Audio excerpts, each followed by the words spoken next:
Welcome to our video. हम psychology के questions discuss कर रहे हैं जो आज ही मॉर्निंग में एग्ज़ाम हुआ है। फर्स्ट क्वेश्चन है, हम प्रायोगिक विधि के अध्ययन करते हैं, तो इसका आंसर है हमारा पियाजे ने बच्चों की स्वयं निर्देशित बात को नाम दिया है, तो उन्होंने ईगोसेंट्रिक स्पीच इसे कहा है। क्या कहा है? अहम केंद्रित। नेक्स्ट वन आता है, शिक्षा मनोविज्ञान एक संगठित क्रमबद्ध तथ्यों का प्रक्रमण करता है जो कि डैश द्वारा समर्थित है। इंग्लिश में है, educational psychology processes a well organised systematic body of facts which is supported by the, तो ये आएगा प्रकृति के नियम और सिद्धांत, laws and principle of nature. Vygotsky के अनुसार संज्ञानात्मक विकास डैश पर निर्भर होता है, तो ये होता है निर्भर सामाजिक अंतक्रियाएं यानी कि सोशल इंटरैक्शन पर, according to Vygotsky. Clear. Next one है, मनोविज्ञान की सर्वोत्तम व्याख्या डैश और डैश के वैज्ञानिक अध्ययन से की जा सकती है, तो व्यवहार और मानसिक प्रक्रियाएं, और इंग्लिश में क्या आएगा? Behaviour mental processes. Clear. English वाले सेक्शन को भी आप अच्छे से देख लीजिए। साइकोलॉजी में best be desirable scientific study of dash. Clear. Means इसका इंग्लिश में एग्जाम्पल क्या, आंसर क्या आएगा? Behaviour and mental processes. Next हमारा आता है, पाली श्रवण के लिए जिस प्रकार अनुकपाल पाली दृष्टि के लिए है, तो कपाल स्थि का आंसर आएगा। इंग्लिश में टेम्पोरल आएगा। और प्रतिवर्त अधिकतर डैश के द्वारा नियंत्रित किए जाते हैं, तो मेडुला के अकॉर्डिंगली। हिंदी इंग्लिश में दोनों। परिहार अधिगम का विशेषण यह इंगित करता है कि बहुत सी दुर्गति अनुबंध द्वारा प्राप्त की जाती है, तो ये क्या आएगा? प्राचीन शास्त्रीय अनुबंध। और इंग्लिश में क्या आएगा? Classical conditioning. है फ्रेंड्स हमारे पास एक मॉडल का प्रेक्षण करके सीखने की योग्यता अथवा बिना किसी प्रबलन के निर्देशों को प्राप्त करना क्या कहलाता है? तो ये कहलाता है कोग्निटिव लर्निंग, संज्ञानात्मक अधिगम। अनुबंधित अनुक्रिया प्रबलन हटा लेने के पश्चात समाप्त हो जाती है, यह क्रिया क्या है?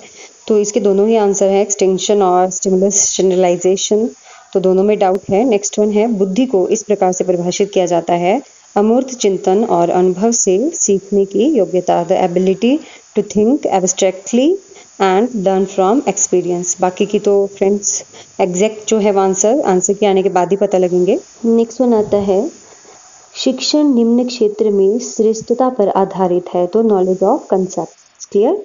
नेक्स्ट वन है, सत्य प्रत्ययों की जानकारी है ना। हरमन एबिंगहॉस ने डैश के प्रायोगिक अध्ययन के लिए तकनीकें विकसित की, तो इसमें भी ए और डी में दोनों में ही डाउट है कि उन्होंने लर्निंग पे भी की थी और मेमोरी पे भी की थी। क्लियर। तो ये भी आंसर की के बाद ही एग्जैक्टली पता चलेगा। नेक्स्ट वन है, पूर्व संक्रियात्मक अवस्था के बालक को अन्य व्यक्ति के परिप्रेक्ष्य से समझने में कठिनाई होती है, यह डैश द्वारा जाना जाता है, तो ये ईगोसेंट्रिक आत्म केंद्रितता के द्वारा जाना जाता है। नेक्स्ट वन, यह वह मनोवैज्ञानिक जिसने शैक्षिक मनोविज्ञान को शिक्षा के विज्ञान के रूप में परिभाषित किया है, तो क्रो के अनुसार, और वह व्यक्ति जो बुद्धि पर शोध के लिए जाना जाता है, तो वो आएंगे हमारे लुइस मेडिसन टर्मन। प्रेक्षण विधि का प्रयोग थी, तो आपको पता है ऑब्जर्वेशनल मेथड जो है ये इसके द्वारा किया गया है, तो ये क्या है? प्राकृतिक स्थिति, नेचुरल कंडीशन में। संज्ञानात्मक मनोविज्ञान व्यक्ति का अध्ययन करता है, तो ये सारे के सारे आएंगे, thinking, memory, language, perception, imaginary. Clear. Next one आता है, इसमें पियाजे के अनुसार शैशवावस्था है, तो सेंसी मोटर थॉट कहा जाता है इसे, है ना।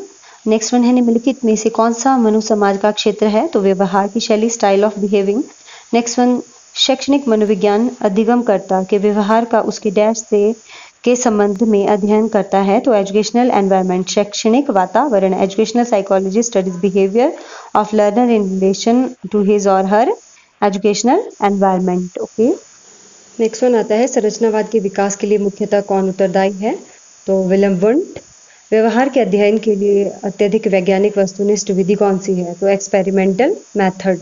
पियाजे के अनुसार शिक्षा का मुख्य उद्देश्य क्या है? तो पियाजे के अनुसार क्या है? विद्यार्थी को उसके पर्यावरण के साथ समायोजित करना, to adjust the student with his environment. Clear. Next आता है, विलोप की अवधि के पश्चात एक अनुक्रिया का अचानक उत्पन्न होना क्या कहलाता है? स्वतः पुनः प्राप्ति, स्पॉन्टेनियस रिकवरी। गेस्टाल्ट मनोविज्ञान के सबसे महत्वपूर्ण सदस्य कौन है?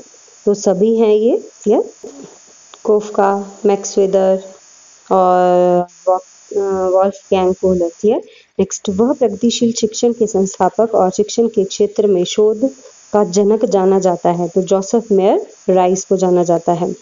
He is considered as a founder of progressive education and father of research in education. Clear? तो लास्ट 2 क्वेश्चन है स्लाइड के। विचारों की अभिव्यक्ति और प्रश्न पूछने के चिंतन संवर्ग अप्रत्यय कौन सा होता है? तो ये होता है हमारा तार्किक विचार, लॉजिकल रीजनिंग। किसी भी प्रकार के अधिगम में गैस्टॉल्ट ने सबसे अधिक बल डैश की भूमिका पर दिया है, तो इसने पास्ट एक्सपीरियंसेस पर। In any type of learning gestalt laid greater emphasis on the role of past experiences. Clear friends? तो इसमें से आपके कितने क्वेश्चंस करेक्ट हुए हैं कमेंट बॉक्स में अपने मार्क्स कमेंट कीजिए। और बाकी एग्जैक्टली जो एक दो क्वेश्चंस में डाउट है वो हमारी आंसर की जब आएगी बोर्ड वाली तो उसके अकॉर्डिंगली आपको पता लग जाएगा। Hope you like the video, अपने फ्रेंड सर्कल में शेयर कीजिए। And if you like the video, do like, share and subscribe our channel. Keep supporting us. Thank you so much.